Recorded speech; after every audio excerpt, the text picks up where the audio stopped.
Bonjour, je vous propose de passer quelques minutes pour réfléchir ensemble sur ce qui a bien pu se passer effectivement lors de l'épisode de Sodome et Gomorrhe. Est-ce que la Bible a fait là un pur récit d'invention ou est-ce qu'elle se base sur des données dont on peut avoir des traces? C'est ce que nous allons essayer de voir ensemble aujourd'hui. Alors, il faut bien admettre qu'on est quand même ici réduit aux conjectures, mais néanmoins, on peut essayer de retracer à grands traits ce qui a pu se passer.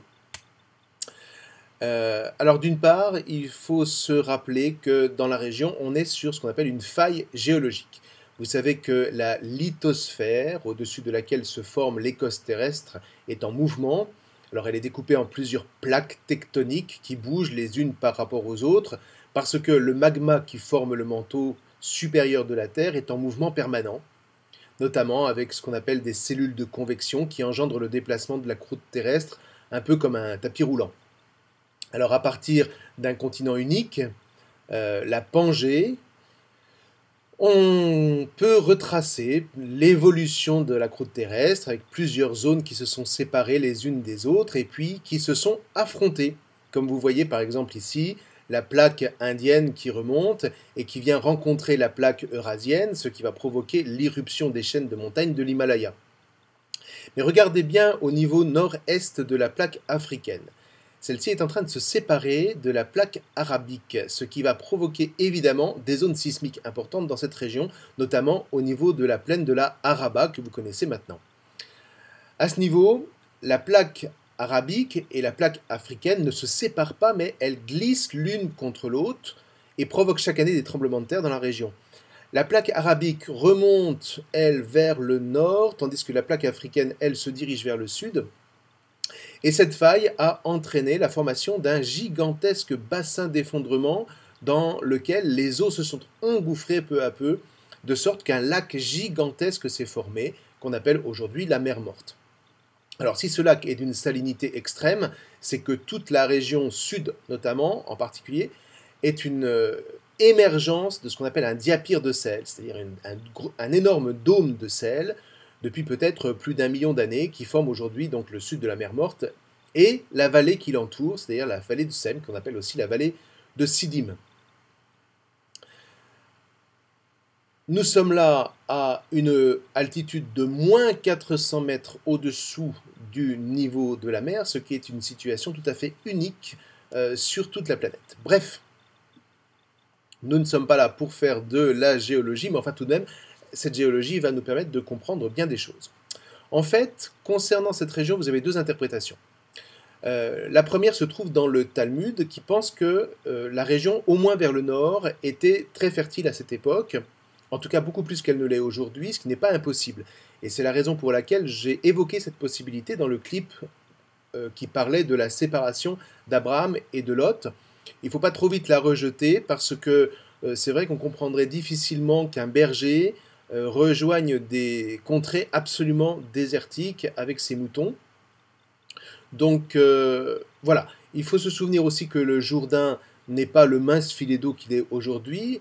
Avant que l'État d'Israël ne commence à ponctionner l'eau pour irriguer l'ensemble du territoire, le Jourdain était un fleuve qui charriait donc une certaine quantité d'alluvions qui nourrissait les terres qui étaient sur ses rives, et notamment à l'embouchure. Donc on peut penser que là, il y avait réellement une luxuriance de la végétation.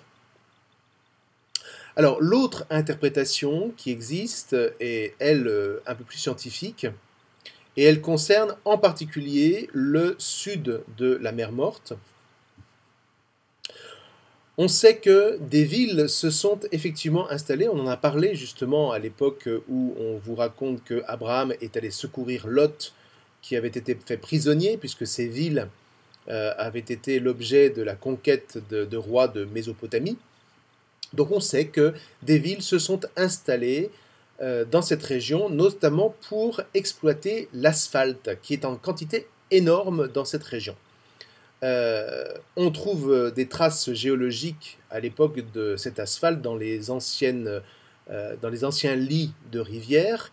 Alors cet asphalte-là n'est pas très facile à traiter, donc sans doute n'était-ce pas ce bitume-là qui était exploité, mais on sait aussi que régulièrement sur la surface de la mer Morte, vous avez des plaques d'asphalte qui baignent. Non seulement ça, mais vous avez aussi un phénomène assez étrange, assez couramment, vous avez des blocs d'asphalte qui émergent à la surface, de l'asphalte vraiment pur, avec des morceaux qui peuvent être gigantesques, qui peuvent atteindre parfois plus d'une tonne. Et donc cela fournissait sans doute le matériau nécessaire qui permettait d'exporter ce basalte, de telle sorte que toute une population puisse vivre de ce commerce. Le basalte, on le sait, était extrêmement recherché. On sait qu'en Égypte, par exemple, on en est un très grand consommateur, ne serait-ce que pour étanchéifier les coques des bateaux, les joints de construction, ou même pour pratiquer l'embaumement des momies. Et il y a 5000 ans, on sait que l'exploitation de ce minerai, de ce basalte, était très intense. Des villes se sont donc installées vers 2500 ans avant Jésus-Christ, mais le plus étrange, c'est que nous n'avons aucune trace géologique de ces villes, alors qu'on sait pertinemment qu'elles ont existé. Alors qu'est-ce qui s'est passé? On pense qu'elles se sont bâties à l'aplomb de la mer, mais sur des sols dangereusement instables. Or, il y a dans cette région de très nombreux séismes de grande magnitude, notamment de magnitude 6, c'est la magnitude qui provoque les destructions des constructions. Néanmoins, un tel séisme ne suffirait pas à lui seul à expliquer que toutes les traces géologiques aient disparu. Alors qu'est-ce qui s'est passé? Alors on pense qu'il y a eu un vaste glissement de terrain. Alors comment est-ce qu'il a pu se produire? Eh bien, des glissements de terrain de cette nature, de cette ampleur, peuvent se faire lorsque vous avez des couches instables qui s'accumulent les unes sur les autres, et notamment lorsque vous avez une couche de sable assez importante qui est imbibée d'eau à cause de la zone hygrométrique de la mer Morte, et que cette zone de sable est recouverte par un argile imperméable. Alors dans cette région, on sait que tous les ans, il faut se méfier, aujourd'hui encore, parce que les pluies diluviennes qui tombent en hiver, notamment dans la région de Jérusalem, dans le désert de Judée, provoquent des torrents absolument dévastateurs qui charrient une grande quantité de rochers et de sable dans la vallée de la mer Morte. Et donc, de tels torrents ont pu charrier le sable qui a formé cette couche au moins aussi épaisse que celle que vous pouvez voir là. Et par-dessus, s'est formée une couche donc d'argile imperméable.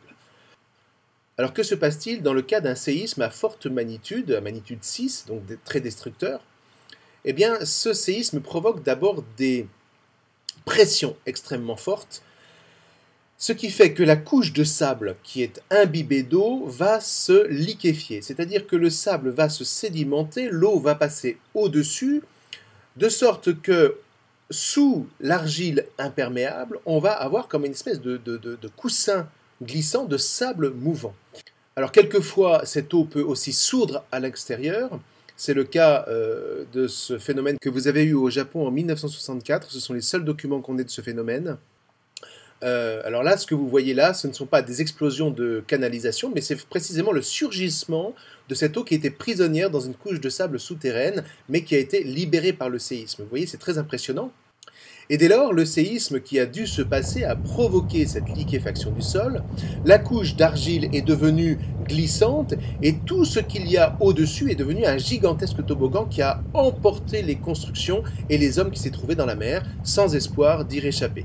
On estime que le phénomène a duré au minimum 15 minutes, ce qui est absolument énorme, et le glissement a parcouru plusieurs kilomètres, et tout a été englouti dans la mer Morte.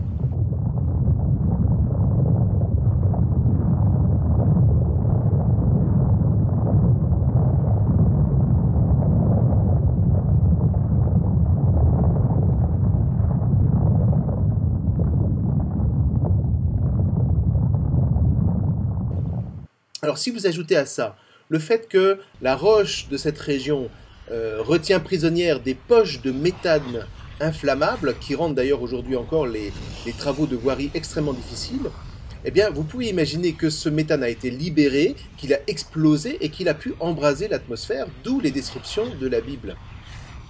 Donc toute la région, pour résumer, s'est transformée en sable mouvant et pour finir, tout a été irrémédiablement entraîné jusqu'au fond de la mer Morte.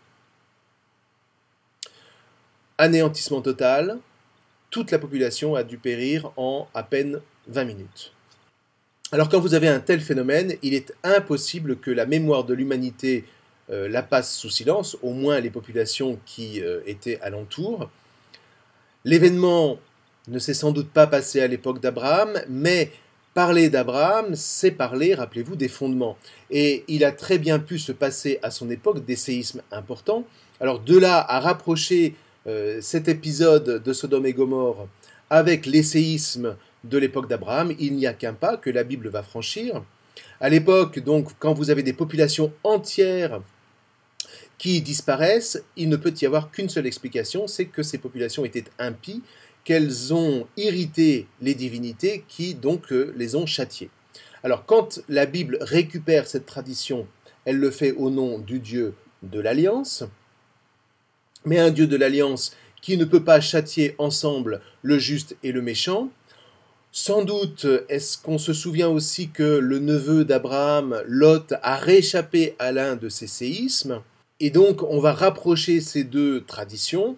On raconte l'événement de la disparition des villes de Sodome et Gomorrhe, de telle sorte qu'elles frappent les mémoires et que chacun ne s'amuse plus à laisser libre cours à la violence dont nous avons parlé dans le clip précédent.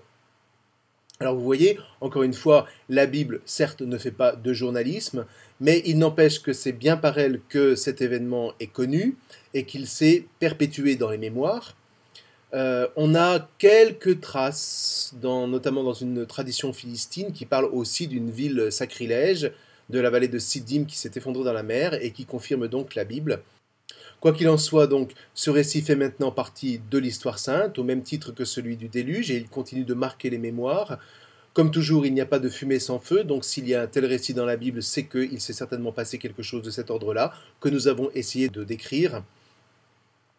Il resterait évidemment à faire des recherches encore plus approfondies, notamment au fond de la mer Morte, mais elle est quand même assez difficilement exploitable. Et donc pour l'instant, eh bien, nous retiendrons ces conclusions. Mais vous voyez que l'événement a été terrible, qu'il a vraiment marqué les mémoires, que personne n'a pu le laisser sous silence. Il fallait bien en tirer une leçon. Et c'est donc ce que la Bible s'est chargée de faire avec Abraham.